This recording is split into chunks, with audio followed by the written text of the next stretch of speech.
So there's a picture I took in this morning from the apartment I was staying in Bangalore. Shows a swimming pool of a modern apartment and a little phenomenon which probably you can see, some pigeons at the bottom having a chill time, drinking some water. A small incident like this early morning while I was assembling the presentation can trigger off a train of thoughts. Reminded me of my grandfather's house where I used to feed some birds early morning and put a pot of water for birds to drink. A small thought train which triggers a long, always was, I always was like this, kind of nostalgic thinking. As we barge into the modernity, consuming new things, wearing the modern gadgets and speaking in a modern design institute like NID, it forces us to think who we were, what are we consuming? Not so much existential question like this, but definitely some implications of what we are doing as we barge into the new consumption. What has always been Indian? Although there have been a lot of thinking around this basic question that Indian is all about Sasta Sundar Tikau. Indian has always been about value for money. There have been a lot of marketing terms floating around these things. But probably for me as a trained designer, as a trained engineer, and a person connected to innovation field in India for the last 15 years, I try to make some sense for myself. This question has also come up since several research we've been doing in the company I'm connected to, and more than the Indian companies, a lot of foreign companies working in Indian market have been asking these questions. What is Indian? So this is a little try on getting into what is Indian, and that's what I have tried to put it together in 3 key design attributes, I would say. You can call it 3 innovation attributes, 3 design attributes, whichever way you like. 3 S to remember. First S is called Sukma. Now what this does, 3 attributes, is that you can use them in innovation, you can use them in brand thinking for India, you can use them for communication, enhancing certain properties which are rootedly Indian. Okay?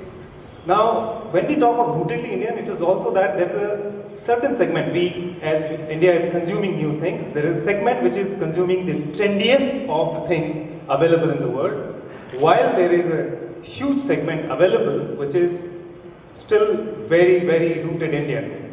And there is a whole range of grays in between which needs to be defined. So we can see some of these rooted examples of Indian attributes. I would call it Sukma. Those of you who understand Hindi and Sanskrit would know Sukma means micro, but Sukma also means what is not physical. One of the things India has always been in connection with is something which is not present, something which is not in front, something which is beyond. I have done a little bit of studies in Indian philosophy while I was at IIT, and Indian philosophy has been filled with thinking on Buddhism, Jainism, Advaita, and Sankhya, and a lot of other things which talks of life beyond. There was also one darshan by Rishi Charwak, the sage Charwak, who said, there is no life beyond. All that you have is eat, drink and be merry. This is a life, have fun. This was several thousand years before the West actually consumed it. And believe it, this was a darshan, this was a philosophy. This was a philosophy which was debated by sages across the table and accepted that this is a system of thinking. That thousands of years old thinking actually has built into us over so many years ability to look beyond. This ability to look beyond, and which I call beyondness or Sukma, goes into rituals, goes into thinking life cycle benefits. You look at a product and you're thinking of the life cycle right away. You're not looking at the styling, you're not looking at the sexy appeal it has, you're looking beyond. How it would affect X, Y, Z. And this happens right at the core the bottom of pyramid you call it, or average commoner. Symbolism, emotional design. What we say it's emotional design is slightly beyond what is physical connection happening immediately. Product versatility. So virtues like this suddenly walk into our like a 70 mm cinema scope thinking. It just hits us. This is something I would say typically Indian as a Sukma value. One example of this, nobody in the world would have thought that a boxy looking cars like this would be a runaway success. What caused this runaway success of such cars? Your grandmother and my grandmother could get into them easily. They were good for fuel efficiency, they were easily repaired. Everything else, they were just not looking that good with what other cars were. So these two cars prove one example which I am going to share. So I am going to go one by one such core values of Indian thinking and show you some examples like this one, what you saw, and a few more coming. Now, how people have been using this thinking, what you and me know, what I'm trying to do is put some structure to it, some bracketing to it, so that once you know there's some structure and some baskets, these can be enhanced while doing a product strategy, while doing a innovation plan for it. Now, reuse of Bonvita jars, all of us know as a classical story in India, and all of us use them for storing purses. Now, reuse of a jar, this jar has been given to this gentleman in somewhere in some village shop. It is from, picture has been taken. You can see the this jar is lying here. This was given by the chocolate manufacturer to them for delivering the chocolate on the retail counter. But the chocolate manufacturer also smartly built in a tap into it, so that after the usage, after the chocolates are done, the person can use it to store water and make the customers drink that water, or extra facility extended. Small thinking applied in the business context of going beyond. Going beyond. Bottled water thinking is not our idea. Bottled water thinking is some idea which 10 years back suddenly walked into us. 20-liter bottle. But what do you do with the 20-liter bottle? You put it on a counter, have a refrigerator below, and the refrigerator cools the water, and we drink that. The smart businessmen, this picture is taken from somewhere in Rajasthan, they are selling the cold water directly. Cold purified water in thermos flask. A simple idea, because if you are purifying water locally and cooling it there, and it's just an hour journey to be dispensed, just transfer the thermos flask itself. No need to have a refrigerator there. So smart idea like this, looking through the life cycle, has been our forte. Which this forte has been showing up in multiple other examples of something what we know as jugaad, you and me know as jugaad. The power of improvisation, power of thinking contextually and improvising has been there, and it is flourishing right now. That doesn't mean that this jugaad is the right way to do things. There is a whole design cycle, there is a whole way of taking care of the safety issues, making it available to masses is a different ball game altogether. Jugaad is an improvisation. But what this example shows is that there is a way of Sukma thinking, the micro thinking, the thinking beyond immediately applies in our mind, and we can put some new contraptions together to take care of our daily needs. What is this? This is a lassi maker, yogurt lassi maker, used out of or made out of a drilling machine. This is picture from maybe more clearer view is here. This is not the ideal way to make lassi, but it's working, right? But it's not a scalable dimension to this problem.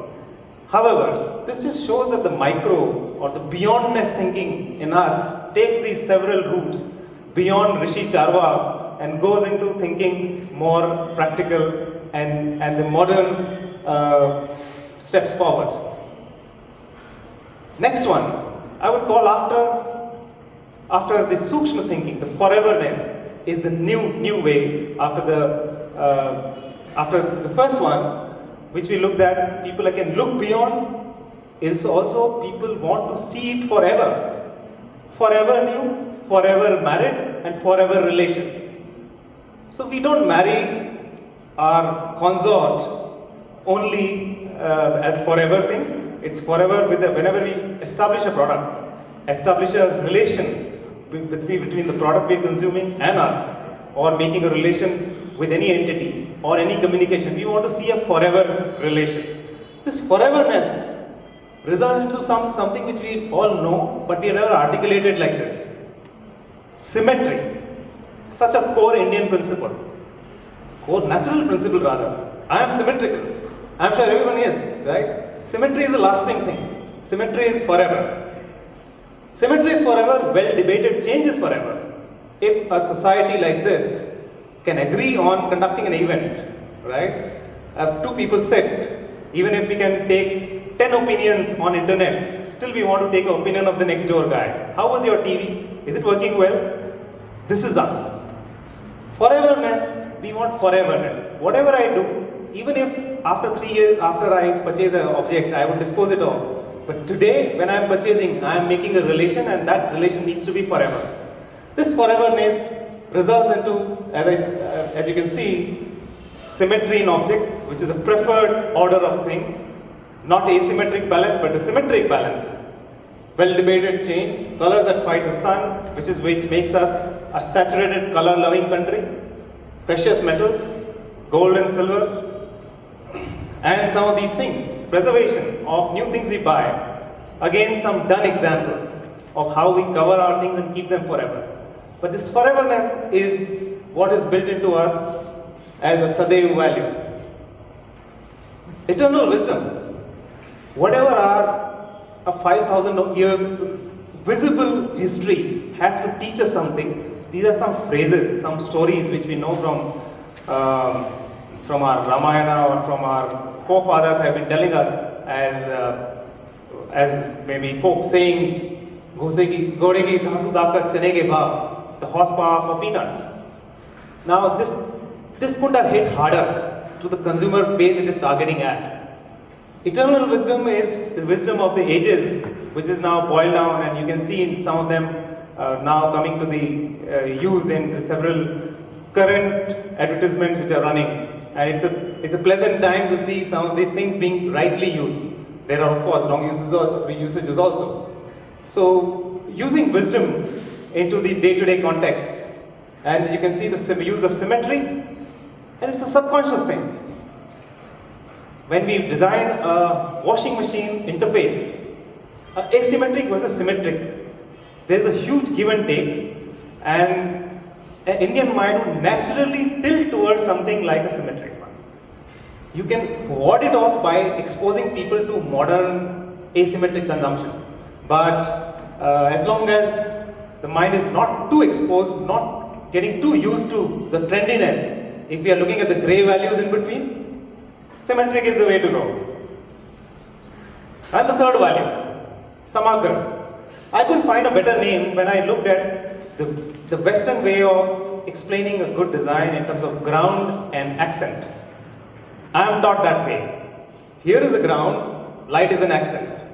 Here is a ground, the picture is an accent. Stage is a ground, I am an accent, right? We are trained to think this way. Indian mind works slightly differently. While appreciating a Western music class, I was told that how a Western symphony develops is like sea of music, and you need to train your ears. When you listen to a symphony, it's about 2 instruments, or when you listen to a fugue, it's about 3 instruments or 3 different musical strains going together. So how we need to train our ears to listen to 3 different strains together. And that is where the Samagra value comes in. And Samagra value focuses on more immersive, more sensorial design. And you can see here quickly, while I say the Western artifacts or Western architecture talks of one construction, while Indian artifacts or Indian architecture talks of another construction with micro stories in every bit, and then the macro stories unfolds. And how this unfolds is what we know as ornamental design. But ornamental design has slightly more to go, more stories to be told, and that's the reason if you see some of the recent example of people don't have, so I can see some of the faces, not have right opinion about it. But you see, while we were discussing this, there was an option like this also, which was more Western oriented design, which was ground and accent design of the nano, gold plus nano. But people when the internet poll went on, this was the option chosen. So I think this proves that we have something more than ornamentation going on, and the Samra design, the more sensorial design, the multiple channel of looking at micro stories to be told on the product interfaces, communication interfaces is our way to go. And quickly, 2 more slides, is to look at how some examples we can enhance these 3 values. Look at the steel containers here. Sukma value is resale, maybe we can enhance them. Sadeva value is life, long life, steel makes it long life. Samra value is shine only, which can probably take on patterning more, and that's how it can be enhanced, right? Some more things that beyond gold, there could be some more Samra value on the fan. Excellent case. These bland looking cars, what you say, aerodynamic cars, is not us. They have brand value as Sukma value, the reliability from Sadeva value, but Samra value is missing. Surface decor is just clean lines and muscles don't mean anything to us. We need something more to immerse our eyes on. And this is one last example of how we did it. A simple looking pen which has clip as an important usage point for India. Now clip breaks, tuck and breaks. We enhanced the clip of the pen and it became one of the best selling pens. Now simple thing that how this Sadeva value, reliable value enhanced while thinking like this. And small things, small changes, thinking through these 3 values. This was just one way of bracketing the large amount of information, a large amount of facts floating around India and India thinking. So how we barge into modernity, there's a pointer to think about in three values. Thank you so much.